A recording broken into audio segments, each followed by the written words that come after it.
اور میری ایک ٹیچر ہیں، وہ ہوم سائنس میرے رابعہ اسکول میں مسلمان ہیں، وہ اس ناطے سے ان سے کہا گیا کہ آپ ہوم سائنس کی کاپیز چیک کیجئے، اور وہ خود ہوم سائنس سے واقف اردو سے زیادہ واقف نہیں تھے. انہوں نے کہا کہ میں اتنا ہے کہ میں پڑھ لیتی ہوں، لیکن جو ٹرم اینڈ کنڈیشنز ہیں سبجیکٹ کی، وہ کیا لکھی ہیں اردو میں کیا ہے وہ میں نہیں چیک کر سکتی.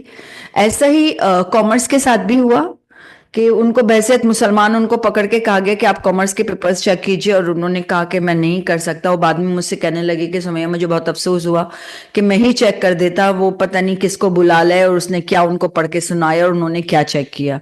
تو جو اردو میڈیم ہم زبردستی اپنے اسکول چلا رہے ہیں، نہ وہاں پر ٹیچرز نے پڑھانے والے ڈھنگ سے، اور نہ ہی ان کے بچے چیک کرنے کا کوئی صحیح انتظام ہے.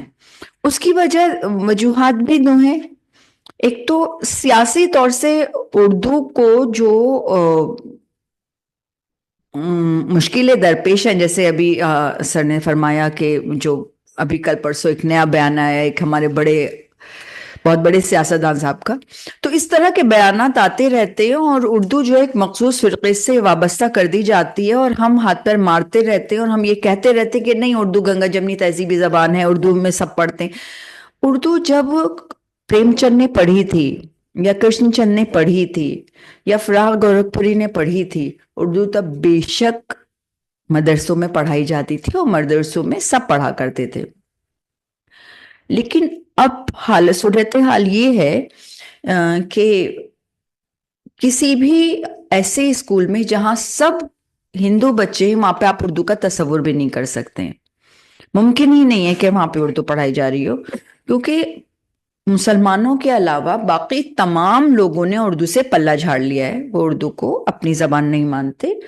اور چونکہ ایک انگریزی کا چلن اتنا چل گیا ہے کہ انگریزی پڑھنا تو وہ پسند کرتے ہیں. دو زبانیں اور چیزیں بھی اس کے ساتھ غور طلب ہے، جیسے سیل لسانی فارمولا ہے، اس میں انگریزی اور ایک ریجنل لینگویج اور ہندی سینٹرل، تو اس میں کہیں اردو آتی نہیں ہے، کیونکہ سب ریجنل لینگویج میں اردو کسی بھی ریجن کی زبان نہیں ہے. کسی بھی ایک مخصوص علاقے، شہر، محلہ، گلی کے کہہ دیں کہ اردو اس علاقے کی پرماننٹ زبان ہے، وہ ایسا نہیں ہے. تو اردو جو ہے خود بخود ایک مخصوص فرقے سے جڑتی چلی گئی، اور وہ بے شک اگر ہم اردو کو زندہ رکھ سکتے ہیں تو ہم مسلمان ہی رکھ سکتے ہیں، اور ہم مسلمانوں نے ہی رکھ رکھا ہے. میرے اسکول میں رابعہ اسکول کہنے کو اسکول ہوتا ہے، اسکول کسی مذہب کا نہیں ہوتا، لیکن پچھلے 24 سال میں صرف ایک بچی غیر مسلم آئی، وہ بھی ہماری اسکول کے ایک ٹیچر ہیں، وہ اپنی بچی کو ہمارے اسکول میں لے آئی تھے. ادروائز تقریباً 2000 کے قریب بچے پڑھتے ہیں، اس میں کوئی بھی غیر مسلم نہیں ہے. تو جب ہمارے اداروں میں وہ لوگ اپنے بچوں کو نہیں بھیجتے ہیں تو ہماری زبان تو پڑھانا بہت دور کی بات.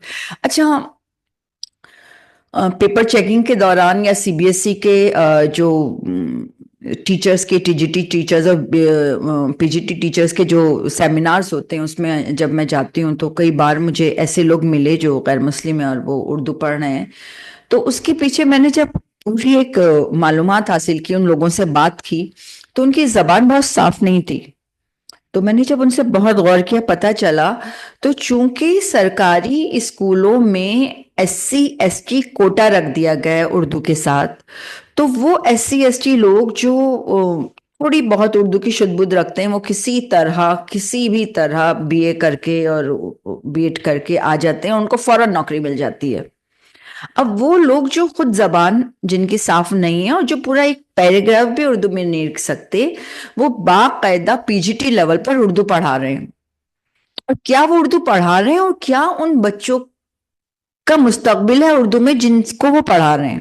لیکن چونکہ S C S T quota ہے اور ان کو سرکاری طور سے اور لازمی ہے کہ اس کوٹے کو فل کرنا ہے، تو وہ جس نے بھی راہ چلتے نے ایس سی ایس ٹی نے اردو میں تھوڑی بہت معلومات حاصل کر دی، اس کو نوکری فوراً مل جاتی ہے. ان کے لیے سب سے آسان ذریعہ ہے نوکری حاصل کرنے کا.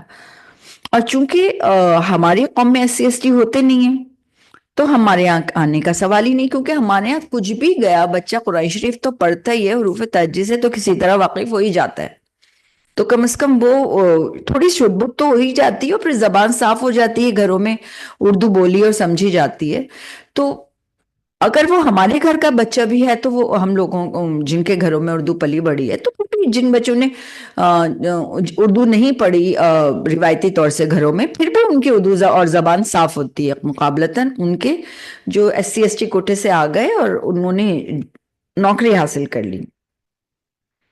اچھا، کچھ مسائل جو ہمیں درپیش ہوتے ہیں وہ یہ کہ تفریق کرنا مشکل ہوتی ہے جب ہم کہتے ہیں بچے سے کہ ہم اردو پڑھا رہے ہیں، تو وہ یونیورسٹی لیول تک، کالج لیول تک لوگ اس بات کو بھول جاتے ہیں کہ اردو ایک زبان بھی ہے یونیورسٹی لیول تک، اور وہ جو بولی جانے والی زبان ہے اس کو بہت پرزورانہ انداز میں کہتے ہیں کہ آپ ہندی بول رہے ہیں۔ ہم یقیناً ان کو یقین دلاتے رہیں کہ ہم اردو بول رہے ہیں، ہم اردو کے ٹیچرز ہیں یا ہم اردو کے اسٹوڈنٹس ہیں، وہ اس بات پر مضر رہتے ہیں کہ نہیں یہ تو ہندی ہے، یا آپ اس کو ڈینائی نہیں کر سکتے۔ مطلب بنیادی طور سے ہندی اور اردو کی جو ایک بنیاد ہے وہ تو ایک ہی تھی۔ فورٹ ولیم کالج جب بنا تو دو زبانیں، دو رسم الخط ملے، اور وہی زبانیں جس میں خسرو نے پہلیاں کہیں اور دوہے لکھے گئے، وہ آخر میں دو اسکرپٹس آئیں اور دو رسم الخط اور دو زبانیں بنی۔ تو یہ کہنا دشوار ہو جاتا ہے کہ ہم ہندی اور اردو کو بولی کی حیثیت سے ہم اس کی تفریق نہیں کر سکتے۔ اچھا، اب جو ہمیں مشکل درپیش ہے بحثیت استاد کی، چھوٹی کلاس میں بچہ ہندی میں کھا سے خرگوش پڑھتے آ رہا ہے، اور جب ہم کہتے ہیں نہیں خے سے خرگوش ہوتا ہے، تو وہ خرگوش اور خرگوش میں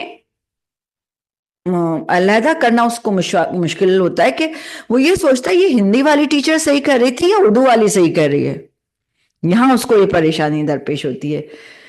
اچھا، انگریزی اتنی حاوی ہو چکی ہے کہ بعض اوقات اساتذہ کو بھی ان الفاظ کے معنی ڈھونڈنے مشکل ہو جاتے ہیں جو عرف عام میں بولتے چلے جاتے ہیں۔ ہم بھی بہت سارے الفاظ ایسے ہیں جو انگریزی میں سہولت کے طور سے بولتے ہیں اور اردو میں مشکل۔ اور ہم نے کئی بار ایک اپنے اسکول میں اردو اساتذہ نے ایک تحریک کی کوشش کی کہ ہم آج آدھے گھنٹے تک انگریزی نہیں بولیں گے، انگریزی کا کوئی لفظ نہیں بولیں گے، اور سچ میں ہم کامیاب نہیں ہو پائے۔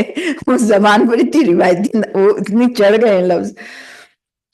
اچھا، دوسرے سر سے اس دن بات ہو رہی تھی کہ ہمارے یہاں واقعی میں نے غور کیا کہ امدادی کتابوں کا فقدان ہے۔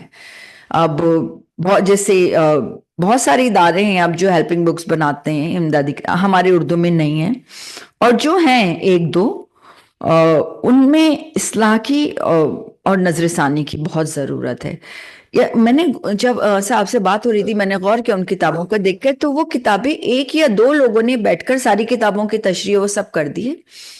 اگر ہم ایسی کتابیں بنائیں، کسی ادارے کے تحت بنائیں اور 4-5 لوگ مل کر اس طرح، کیونکہ کئی لوگوں کے خیالات آئیں گے اور کئی چیزیں آئیں گی۔ جیسے ایک کتاب ہے ہماری، میں جب مرثیہ پڑھاتی ہوں تو میں بڑی تکلیف سے گزرتی ہوں جب وہ لوگ بچے میں لاتے ہیں۔ ہم بچوں کو کلاس میں کچھ بھی پڑھائیں، انہوں نے وہ 2-3 کتاب جو 2 امدادی کتابیں وہ لے رکھی ہیں، اور اس میں وہ بڑے فخر سے لکھ کر لاتے ہیں۔ میں ان سے پوچھتی ہوں کہ سکینہ کون تھی؟ انیس کا مرثیہ ہے۔ تو ہماری ایک اس کتاب میں بڑی، بچے اس سے پڑھتے ہیں بڑے مستند مانتے ہیں اس کو، کیا مجھے سمجھ میں آتا ہے، اس میں باقاعدہ لکھا ہوا ہے کہ سکینہ حسین کی بہن تھی۔ اب جب ہمیں ہی نہیں پتا، اب بے شک یہاں پہ فرقوں کا فرق نہیں لانا چاہیے، لیکن مرثیہ پڑھاتے وقت اگر کربلا کی بنیاد تک آپ نہیں پہنچیں گے تو آپ مرثیہ کیسے پڑھا پائیں گے؟ اور وہاں پہ آپ حسین کی بیٹی کو آپ حسین کی بہن بنا رہے ہیں، باقاعدہ لکھا ہوا ہے کتاب میں، اور افسوس یہ کہ NCERT میں بھی وہی لکھا ہوا ہے۔ اگر آپ 11ویں کلاس کی NCERT کی کتاب دیکھیں تو اس میں بھی یہی لکھا ہوا ہے۔ تو بہت ساری چیزیں کہ جب ہم کتابوں کو ترتیب دیتے ہیں تو اس میں نا ہمیں NCERT میں بھی، اگر یہ میرے عزیز ساتھی بزرگ یہاں موجود ہیں، اگر کبھی جائیں اور کتابیں ترتیب دیں تو ان بات کا خیال رکھیں کہ ان کتابوں کو ترتیب دیتے ہوئے ہمیں بچے کی ذہنی نشوونما کرنی ہے۔ اس کی دیکھیے اور زبانیں تو ہوتی ہیں، سماجیات پڑھائے جاتے ہیں، اس میں سوشل کسٹمز پڑھائے جاتے ہیں، سیاست میں سیاست پڑھائی جاتی ہے۔ اردو میں جب ہم کوئی زبان پڑھاتے ہیں تو اس میں بچے کی ذہنی تربیت ہوتی ہے۔ اس ذہنی تربیت کو مد نظر رکھتے ہوئے ہمیں افسانوں کا انتخاب کرنا چاہیے، ہمیں غزلوں کا انتخاب کرنا چاہیے. لیکن ہمارے ہاں کیا ہے، اب 9ویں جماعت میں ایک افسانہ ہے مگر وہ ٹوٹ گئی. بہت اچھا افسانہ ہے. میری آپ سب سے گزارش ہے کہ آپ پلیز ضرور پڑھیے گا. جب میں اس افسانے کو پڑھانے کھڑی ہوئی پہلی بار 24 سال، جب وہ کتاب نہیں آئی تھی، پہلی بار میں نے اس افسانے کو کئی بار پڑھا، اور میں سوچا، میں نے باقاعدہ پاپا سے بحث کی اور دوسرے لوگوں سے میں نے رابطہ کیا کہ اس افسانے کو پڑھانے کے لیے میں بچے کو کیا سمجھاؤں. اگر بحیثیت میں ماں کی حیثیت سے بچے کو پڑھا رہی ہوں، استاد کی حیثیت سے پڑھا رہی ہوں، کہ اگر تم نے سسرال میں جا کر کمپرومائز نہیں کیا، کمپرومائز کیا، تو دیکھو نتیجہ یہ ہوگا، لوگ ایسا کریں گے. اور اگر کمپرومائز نہیں کیا، اس کے خلاف اٹھے، تو سوشل اسٹرکچر بگڑے گا. لڑکیاں جو ایک عورت کی روایت ہے کہ تھوڑی بہت قربانیاں دیتی ہے تو گھر بستا ہے، وہ بھی ختم ہوگا. تو اس طرح کے افسانوں، اس طرح کی کہانیوں کو بھی مد نظر رکھنا چاہیے کہ ہم افسانے میں کیا دے رہے ہیں، کون سے افسانے ہیں، کون سی کہانیاں ہیں جن کا ہم انتخاب کر رہے ہیں، اور کیوں ہم بچے کو پڑھا رہے ہیں. بے شک بہت بڑی مصنفہ ہیں جن کا یہ افسانہ ہے، ان کے اور افسانے بھی ہوں گے، ہے نا. وہی ایک ایسا جس میں اتنا بڑا ہے کہ وہ لڑکی پوری زندگی قربانیاں دیتی ہے یہ سوچ کے کہ وہ اپنا گھر نہیں بگڑنے دے گی، اور لیکن آخر میں کیا ہوتا ہے کہ اس کا شوہر جو ہے اسے طلاق نامہ بھیج دیتا ہے. تو وہ پوری کہانی یہاں پہ آ کے ہوتی ہے. میں بار بار جب بچیوں کو پڑھاتی ہوں تو میں پھر اب میں ان کو بتاتی ہوں کہ بیٹا اس پہ مت جائیے گا، یہ بیکار کہانی ہے، اس کی کوئی اور مجھے بہت افسوس ہے کہ میں اتنی بڑی مصنفہ کو تھوڑا وہ کر رہی ہوں کہ بچے آگے ان کی کہانی پڑھ پائیں گے یا نہیں پڑھ پائیں گے. لیکن ان چیزوں کو مد نظر رکھنا چاہیے کہ اگر ہمارا NCERT میں بھی غور طلب باتیں کہ اگر کسی بھی فرقے سے الگ ہم یہ دے رہے ہیں، ایک ہمارے ادب کا حصہ ہے مرثیے، تو مرثیہ ایک بہت اہم چیز ہے. اس سے ہم جب بتاتے ہیں تو ہمیں پوری کربلا کا واقعہ استاد کو بھی پتا ہونا چاہیے. استاد کو بھی پتا ہونا چاہیے کہ عباس جو تھے وہ کون تھے حسین کے. پچھلے 24 سال سے بچوں سے پوچھتی آ رہی ہوں کہ عباس حسین کے کون تھے، گھر سے یہی جواب آتا ہے کہ عباس جو تھے اور رسول پاک صلی اللہ علیہ وسلم کے چچا تھے. تو وہ رشتہ اساتذہ کو بھی نہیں پتا کہ یہاں پر عباس کون ہے. تو یہ تھوڑی سی ہے کہ ہم لوگوں کو ان باتوں کا بحثیت استاد، میں نے یہ میرے اپنے تجربے جو میں آپ لوگوں کے ساتھ تھوڑے سے شیئر کر رہی ہوں.